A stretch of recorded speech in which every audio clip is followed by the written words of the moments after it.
Current account and capital account. Clear? Current account के 3 component होते हैं। कौन कौन से? बीओटी, बीओएस एंड बीओयूटी, और डैश डाल के 1 2 3 या ऐसे 3 पार्ट में बांट लेंगे। बीओटी 3 पार्ट में बांट लो, 3 पार्ट में ऐसे ऐसे कर लो ना, 3 पार्ट में बांट लो ना, वो ऐसे याद रखना आसान होता है। क्लियर? नाउ ये जो कैपिटल अकाउंट होते हैं इसके भी 3 कंपोनेंट्स होते हैं। ये जरा लंबा सा चार्ट बनाएंगे, इनके नाम जरा लंबे लंबे हैं। हाँ, पहला आइटम है borrowings and lendings to and from abroad. 3 components हैं, borrowings and lendings to and from abroad.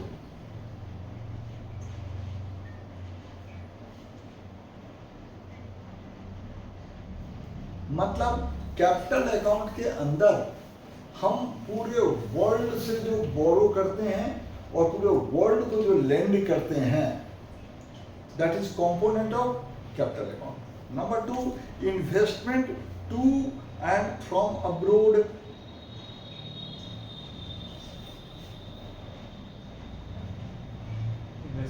Investment to and from abroad. Clear?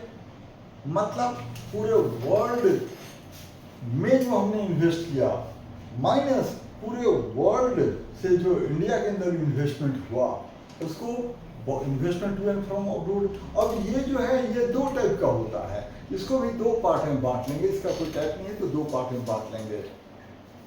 जो investment to and from abroad होता है वो 2 टाइप का होता है। Good.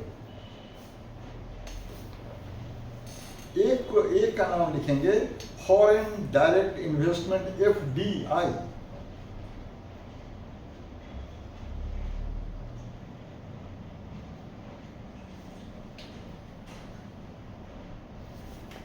Foreign direct investment, FDI। ये बड़ा कॉमन सा टर्म है, सारे लोग ये जानते हैं कि इंडिया में FDI बढ़ रहा है। जिसको इसके बारे में कुछ भी पता नहीं, उसको भी ये पता है कि FDI इंडिया में, जब प्राइम मिनिस्टर बाहर जाते हैं तो दूसरी कंट्री से इंडिया में बहुत ही FDI आजकल बढ़ रहा है। But what does it mean, इस पर ये क्लियर होना चाहिए। तो FDI का मतलब होता है, FDI का मतलब होता है कि वैसा परचेज, वैसा इंटरनेशनल परचेज ऑफ एसेट, वैसा इंटरनेशनल इन्वेस्टमेंट जो परचेजर को उस एसेट के ऊपर कंट्रोल भी दे देता है। Getting this? इसका मतलब समझ में आया क्या? मतलब FDI वैसे इंटरनेशनल इन्वेस्टमेंट को कहते हैं जो इन्वेस्टर को, जिसमें वो इन्वेस्ट किया है, उस एसेट पर कंट्रोल भी ट्रांसफर कर देता है। दैट मीन्स अगर वो 50% से ज्यादा इन्वेस्ट करेगा, कोई